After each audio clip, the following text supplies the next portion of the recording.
गायत्री के 4 बेटे थे। 3 बड़े बेटों का अच्छा खासा व्यापार चल रहा था, जिसकी वजह से आए दिन उन्हें बाहर जाना पड़ता था। लेकिन छोटा बेटा लखन बहुत सीधा सादा और बेरोजगार था। तीनों बड़े भाइयों की पत्नियां हमेशा उसे नौकरों की तरह घर के कामकाज में लगाए रखती थीं। एक दिन गायत्री बोली, लखन, आखिर कब तक तू इनकी नौकरों की तरह खिदमत करता रहेगा? आखिर कोई अपना काम धंधा क्यों नहीं ढूंढ लेता? कुछ अपना काम करेगा तभी तो कोई तुझसे अपनी लड़की का रिश्ता करेगा, वरना यूं ही जिंदगी भर भैया और भाभीियों की गुलामी करता रहेगा। अरे माँ, आप ये कैसी बातें कर रही हैं? भैया ज़्यादातर बाहर रहते हैं, मुझे तो घर के काम करने ही पड़ेंगे। घर ना बसे ना सही। तभी बड़ी बहू राधा चिल्लाई, अरे लखन भैया, घर में पानी नहीं है। ये बतियाना छोड़ो और पानी भर लाओ। जब देखो माँ के साथ बतियाते रहते हो। अभी लाया भाभी। मझली बहू विनीता भी बोली, लखन भैया, मेरी साड़ी इस्त्री करनी है, जल्दी कर देना, मुझे पार्टी में जाना है। बस 2 मिनट में आया भाभी। और छोटी बहू सुजाता ने कहा, अभी तक यहीं खड़े हो लखन भैया? कितनी देर पहले कहा था कि छत से कपड़े उतार कर ला दो, मगर मेरी आप सुनते ही कहाँ हो। वो भाभी भूल गया था, बस कुछ ही देर में लाता हूँ। गायत्री अपने बेटे को नौकर की तरह काम करते हुए देखकर बहुत दुखी होती, मगर वह बेचारी क्या करती। उसने लखन को बहुत समझाया, मगर वह भाभीियों के लिए लक्ष्मण था, चाहे कुछ भी हो जाए, लेकिन वह उनका हुक्म नहीं टाल सकता था। कुछ दिनों बाद लखन के लिए गौरी का रिश्ता आया। उसकी भाभियां तो चाहती थी कि ये शादी ना हो, मगर गायत्री के लिए ये शादी होनी बहुत जरूरी थी। तभी लखन इस गुलामी से आजाद हो सकता था। इसलिए गायत्री ने उन दोनों की शादी पक्की कर दी। कुछ दिनों बाद गौरी और लखन की शादी हो गई। तीनों देवरानी जेठानी आपस में बतियाने लगी। राधा बोली, अरे छोटी, अब तो लखन की दुल्हन आ गई। लखन तो गया हमारे हाथों से।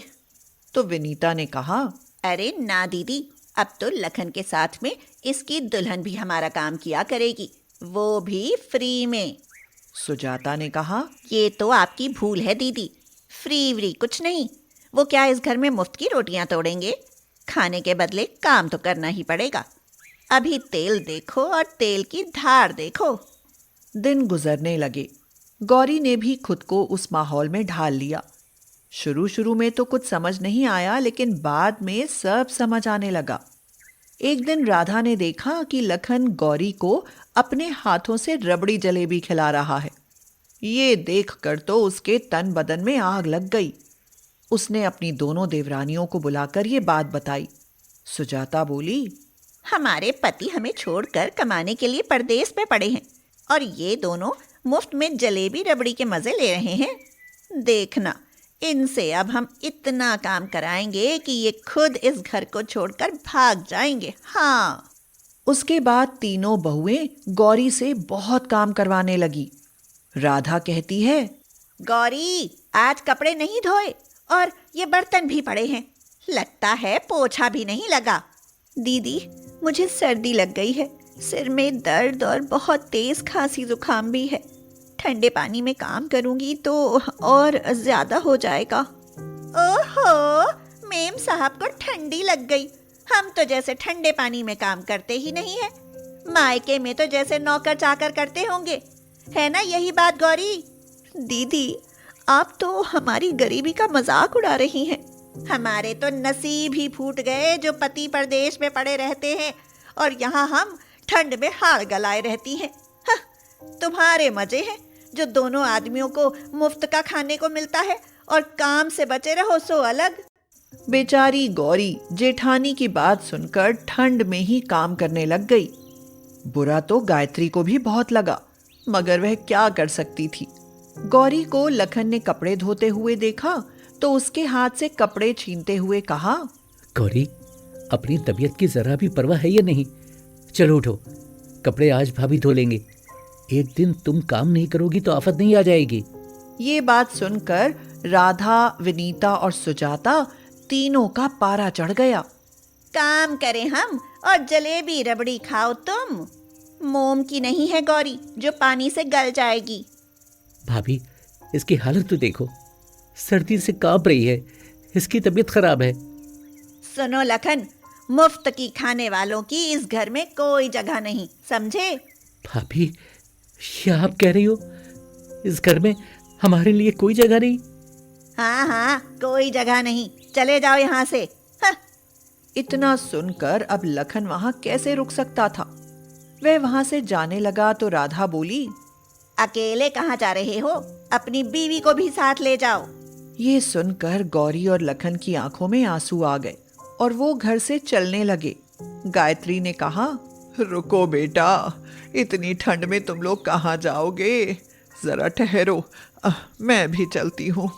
घर में से सामान लेने के लिए गौरी और लखन अंदर जाने लगे तो तीनों बहुओं ने उनका रास्ता रोक लिया।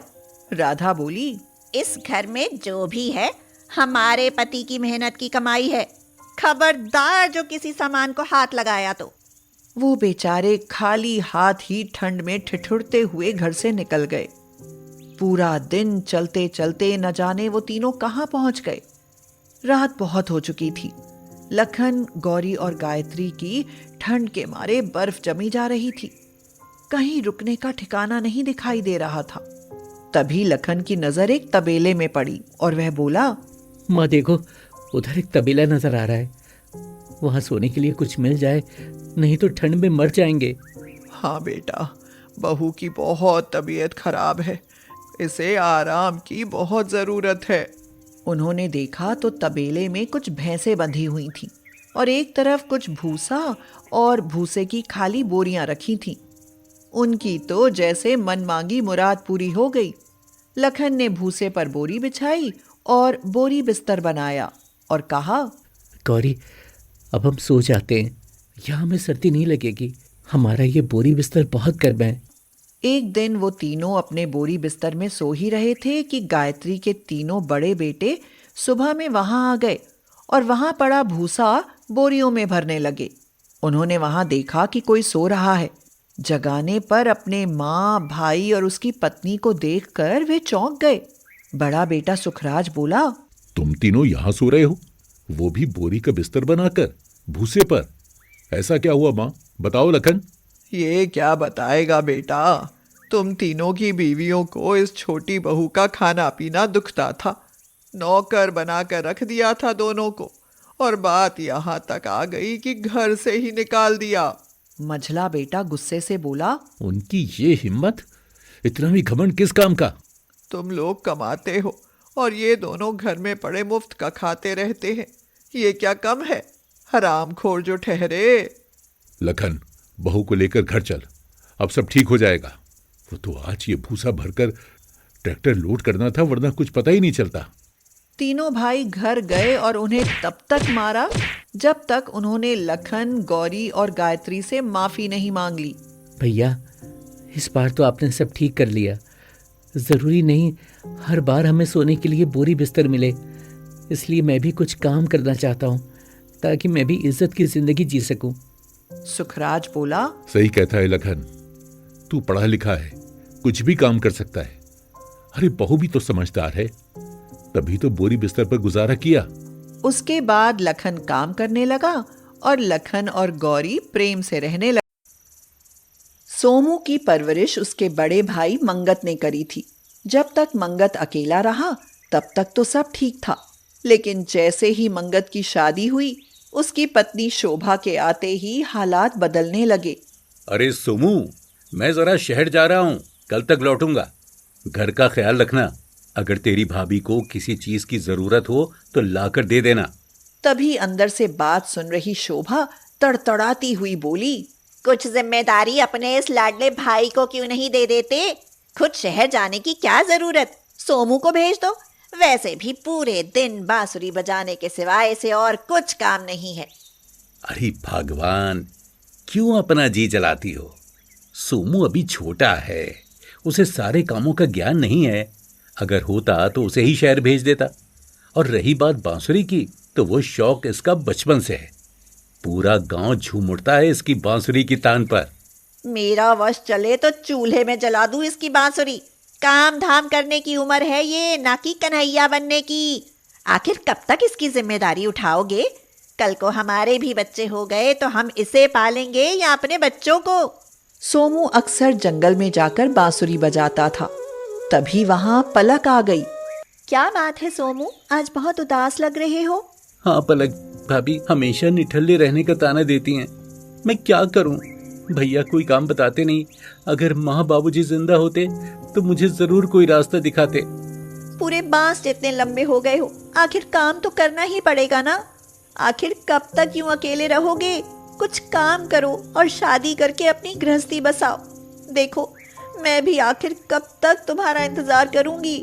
पलक और सोमू एक दूसरे को बहुत पसंद करते थे, लेकिन बेरोजगार होने की वजह से पलक के माँ बाप उसे कतई पसंद नहीं करते थे।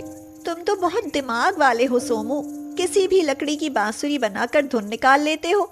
तो इसी तरह किसी काम में भी दिमाग लगाओ, वरना तुम बांसुरी बजाते रह जाओगे और मैं किसी और के साथ फुर्र हो जाऊंगी। हाँ। सोमू को इस बात की चिंता सताने लगी कि अगर उसने काम करना शुरू नहीं किया तो पलक किसी और से शादी कर लेगी। 2 दिन बीत गए। मंगत शहर से आ गया और शोभा ने उसे खाना दिया। ये सोमू कहाँ है? इसने खाना खाया या नहीं?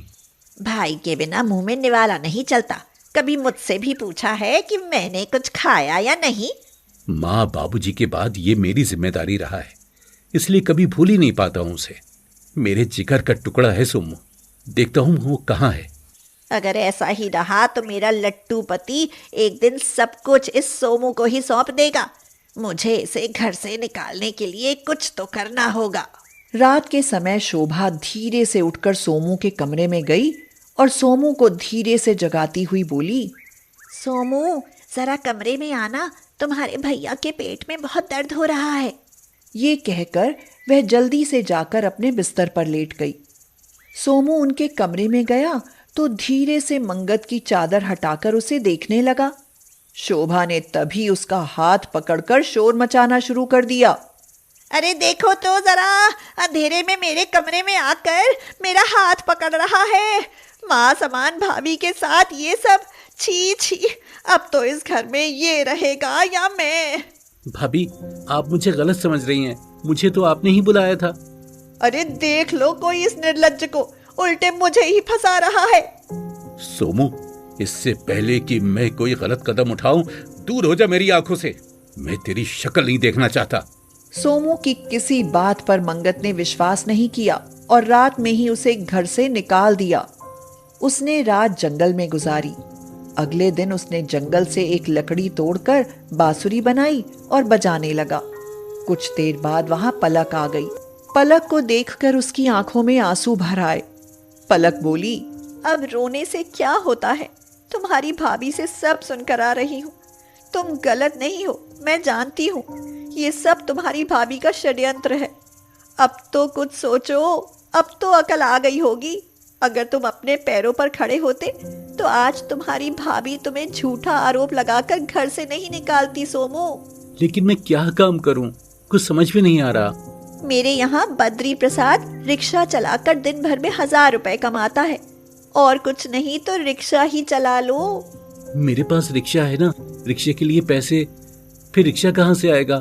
अरे हाँ, मैं लकड़ी का रिक्शा बनाने की कोशिश कर सकता हूँ। हाँ, ये तो एक नई सवारी होगी, लकड़ी की रिक्शा। वैसे भी जंगल में बहुत लकड़ी है और उधर वन विभाग वाले लकड़ियां काटते रहते हैं, कुछ वहां से ले लेना। सोमू ने लकड़ियां इकट्ठी करके कुछ ही दिनों में एक बहुत अद्भुत लकड़ी की रिक्शा तैयार की। पलक उसे खाना दे जाती और कुछ समय के लिए उसकी मदद भी कर जाती थी। सोमू की लकड़ी की रिक्शा तैयार थी। वह रिक्शा जब बाजार में लेकर गया तो लोग उसे अजीब सी नजरों से देखने लगे। लकड़ी का रिक्शा, ऐसी रिक्शा तो कभी नहीं देखी। नहीं देखी तो आज देख लो। आओ बैठो, आओ बताओ कहाँ जाना है? बस यहाँ से करीब 3-3.5 किलोमीटर दूर जाना है।